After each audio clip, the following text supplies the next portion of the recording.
Hi, this is Dr. Mohammed Soeb Rauf from Deoband. I am a Unani consultant, यूनानी expert from Deoband. तो आज हम आपसे बात करने जा रहे हैं लीवर डिजीज़ के बारे में। लीवर जो है, कितने तरह के मेडिसिन्स इसमें हम इस्तेमाल कर सकते हैं। लीवर के लिए यूनानी मेडिसिन्स किस तरीके से काम कर सकती हैं और कितना इफ़ेक्टिव होती हैं, ये सब आज हम आपसे बात करेंगे। तो जैसा कि हम जानते हैं कि लीवर आजकल जो है, लीवर की जो डिजीज़ेज़ हैं वो दिन पर दिन बढ़ती जा रही हैं। लीवर के अमराज, जिगर के अमराज जिसको हम बोल सकते हैं, वो दिन पर दिन बढ़ते जाते हैं। उसकी वजह है कि हमारा खाना-पीना सही ना होना, हमारा जो लाइफ़स्टाइल है वो इतना मॉडिफ़ाइड हो चुका है। अल्कोहलिक जो हाई स्टैंडर्ड ऑफ लिविंग के जो लोग हैं, वो मोस्टली जो हैं अल्कोहलिक होते हैं, जिसकी वजह से स्टार्टिंग जो है फैटी लीवर से होती है, फिर धीरे-धीरे वो फाइब्रोसिस ऑफ लीवर में कन्वर्ट होता है, फिर उसके बाद वो सिरोसिस ऑफ लीवर यानी कि लीवर फेल्योर की तरफ पहुंच जाते हैं। तो इन सब डिजीज़ेज़ को हम यूनानी मेडिसिन से कैसे ट्रीट कर सकते हैं, ये सब आज हम आपसे इस वीडियो में बात करेंगे। तो दरअसल लीवर डिजीज़ेज़ जो हैं, लीवर के लिए यूनानी मेडिसिन कितना इफ़ेक्टिव होती हैं। बहुत सारे जगह देखा गया, बहुत सारे यूनिवर्सिटीज़ में, बहुत सारे कॉलेजेस में देखा जाता है।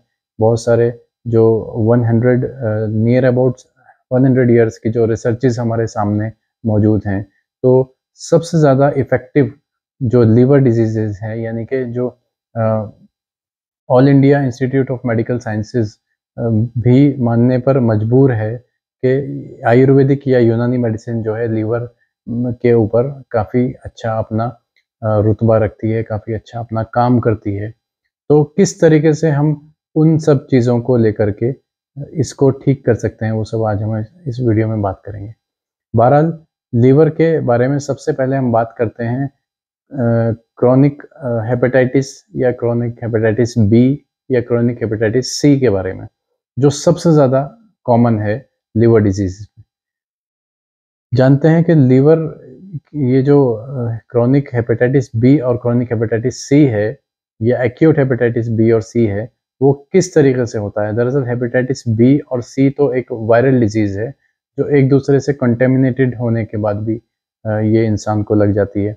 मसलन सेक्सुअली ट्रांसमिटेड डिजीज़ भी इनको बोल सकते हैं। इसके अलावा ब्लड टू ब्लड कॉन्टैक्ट में आने से भी ये डिजीज़ होती हैं।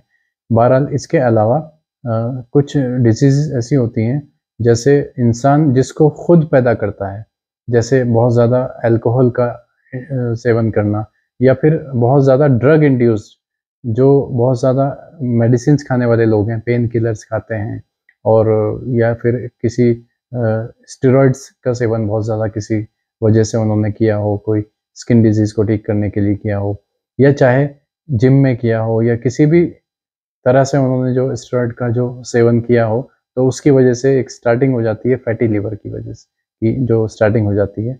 उसके अलावा फैटी लीवर के बाद जो मैंने बताया कि फाइब्रोसिस ऑफ लीवर हो जाता है, यानी कि उसके ऊपर जो है फाइबर्स की एक परत चढ़ने लगती है। उसके बाद धीरे-धीरे वो सिरोसिस ऑफ लीवर में कन्वर्ट हो जाता है।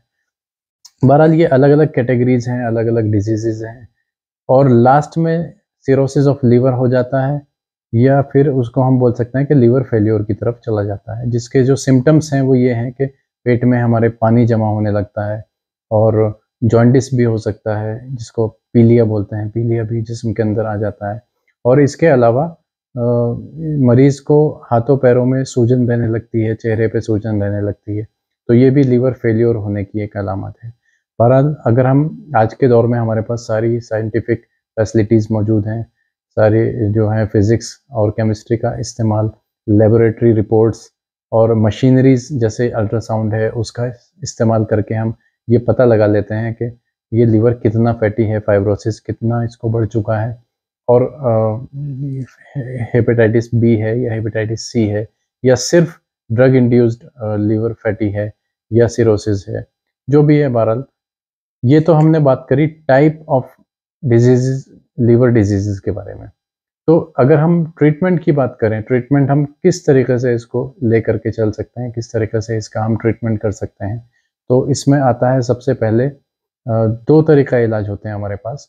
सबसे पहले हम यूनानी मेडिसिन अगर हम इस्तेमाल करते हैं, तो मुंजिज और मुसिल का कॉन्सेप्ट है, जो पुराना कॉन्सेप्ट है, जिसमें हम मादे को इकट्ठा करके, जो टॉक्सिक मादा होता है उसको हम इकट्ठा कर लेते हैं और उसके बाद कुछ दिन, 5-7 दिन, 10 दिन उस मादे को इकट्ठा करके उसके बाद हम मुस्हिलात का दवाओं का इस्तेमाल करते हैं, यानी कि पर्गेटिव मेडिसिन जो दस्तावर होती हैं, जो दस्तों के ज़रिए उस टॉक्सिन्स को बाहर निकाल देती है। बहुत सारी जगह ये भी देखा गया कि लीवर फेल होने के बाद में रिसर्चेज़ मौजूद हैं इस चीज़ की, कि लीवर फेल होने के बाद में भी, सिरोसिस ऑफ लीवर होने के बाद में भी डॉक्टर्स ने पेशेंट को यानी कि ट्रांसप्लांट ऑफ लीवर के लिए सजेस्ट कर दिया कि आपका सिर्फ एक ही इलाज है कि आपका लीवर का ट्रांसप्लांट होना होगा।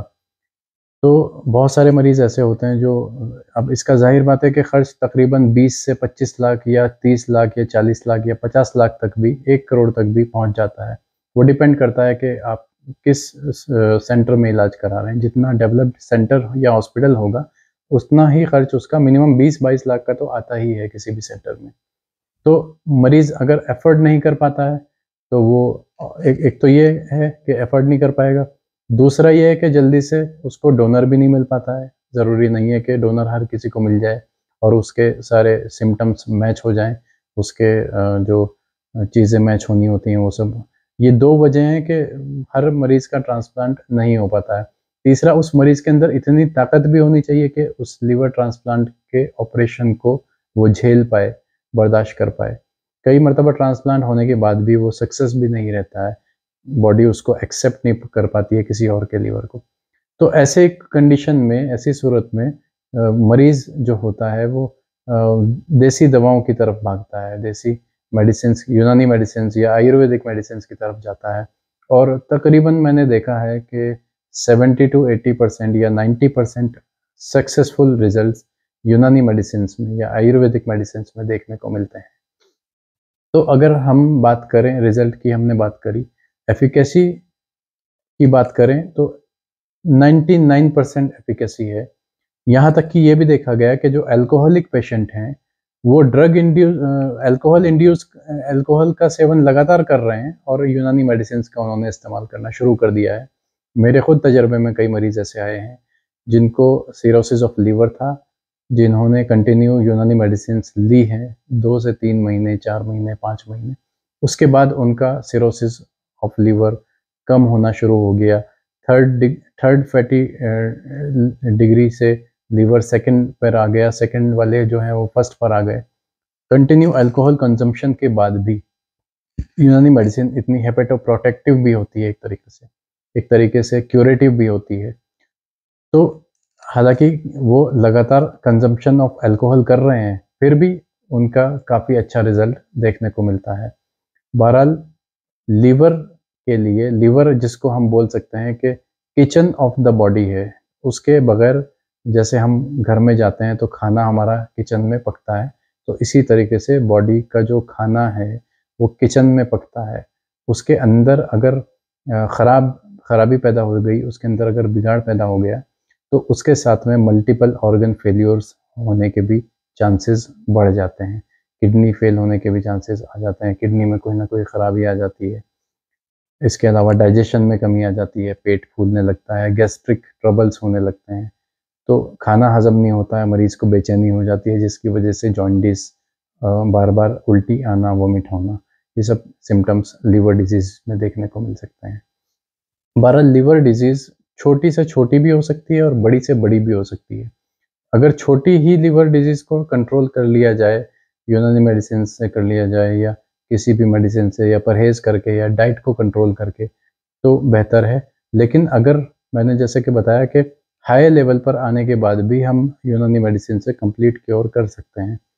जबकि आज के दौर में हम इमरजेंसी के पेशेंट को, जो एक थर्ड लेवल पर या फोर्थ ग्रेड में पहुंच चुका है फैटी लीवर उसका, या सिरोसिस ऑफ लीवर, तो हम खुद ही उसको हायर सेंटर में रेफ़र कर देते हैं। उसकी वजह ये है कि हम नहीं चाहते कि हम सिर्फ यूनानी मेडिसिन के ऊपर डिपेंड रख के पेशेंट को मार दें। जान बचाना पहले ज़रूरी है।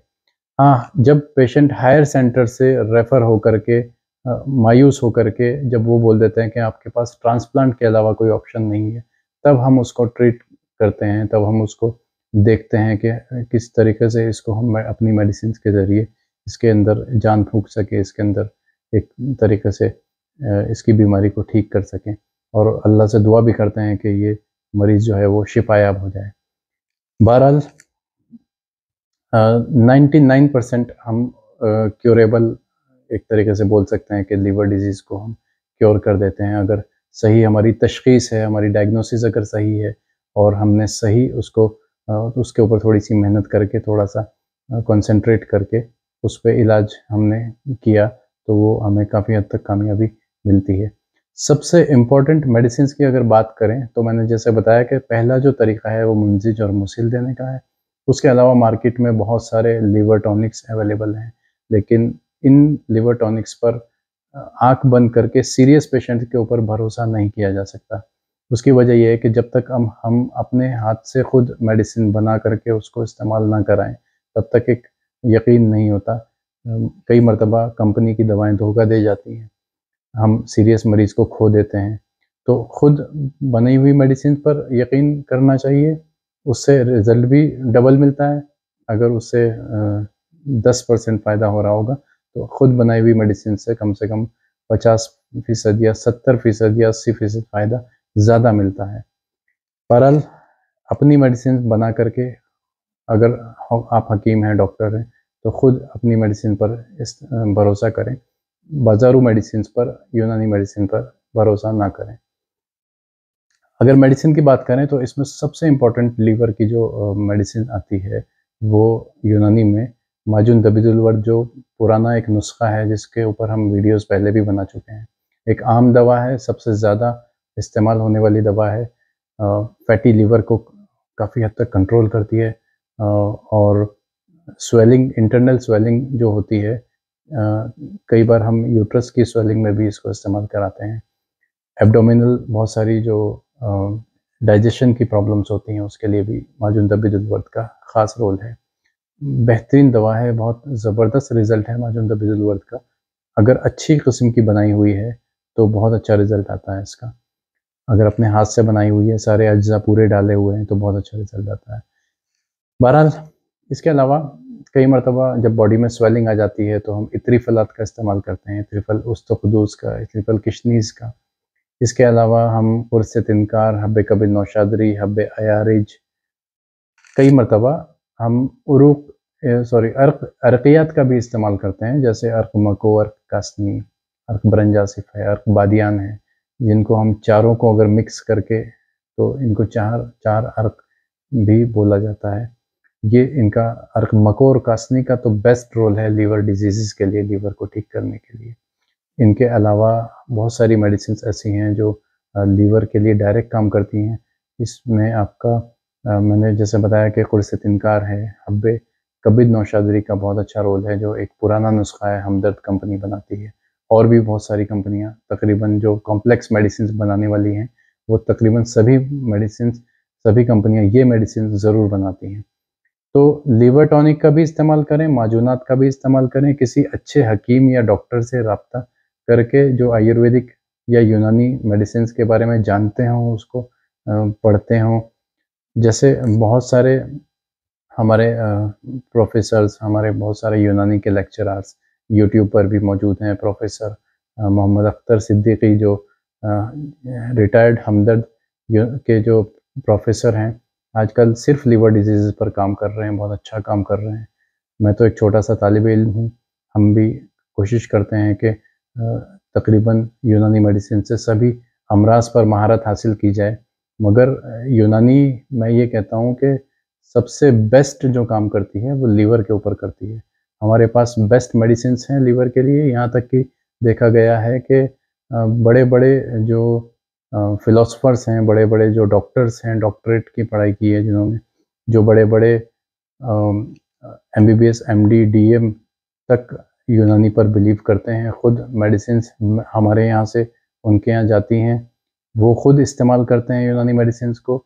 उसकी वजह ये है कि उनको उसका रिज़ल्ट मालूम है, और उनको पता है कि एलोपैथिक में इतनी अच्छी मेडिसिन्स नहीं है लिवर डिजीज़ के लिए, जितनी अच्छी यूनानी में मेडिसिन्स होती हैं। बहरहाल हमारा जो मकसद है इस वीडियो का, ज़्यादा से ज़्यादा लोगों तक ये बात का पहुँचाना है कि आप अगर लीवर डिजीज़ से मुब्तला हैं तो कोशिश करें कि हर्बल मेडिसिन से, यूनानी मेडिसिन से, अच्छे हकीम से, अच्छे किसी तबीब से अपना इलाज कराएं। और अगर बात जान पर आती है तो ज़रूरी नहीं है कि सिर्फ यूनानी मेडिसिन से ही अपना इलाज कराएं। कंसल्टेंट करने में है, गैस्ट्रोएंटरोलॉजिस्ट को भी कंसल्टेंट में रखें। और अगर आपके पास कोई अच्छा तबीब है, कोई अच्छा हकीम है और जो दावा करे कि हम इसको बीमारी को कंप्लीट जड़ से ख़त्म कर सकते हैं, फिर भी आप अपनी एक राय एक कंसल्ट अपनी डॉक्टर से, जो गैस्ट्रोएंटरोलॉजिस्ट हों, जो पेट के एक्सपर्ट हों, जो लीवर के एक्सपर्ट हों, उनसे भी अपनी राय को एक ज़रूर लें और यूनानी को भी उसको में साथ में ऐड करके चलें। तो अगर हमसे कोई सवाल हो, कोई कुछ पूछना चाहते हो तो कमेंट बॉक्स में ज़रूर बताइए। वीडियो कैसी लगी ज़रूर बताइए। Thank you very much.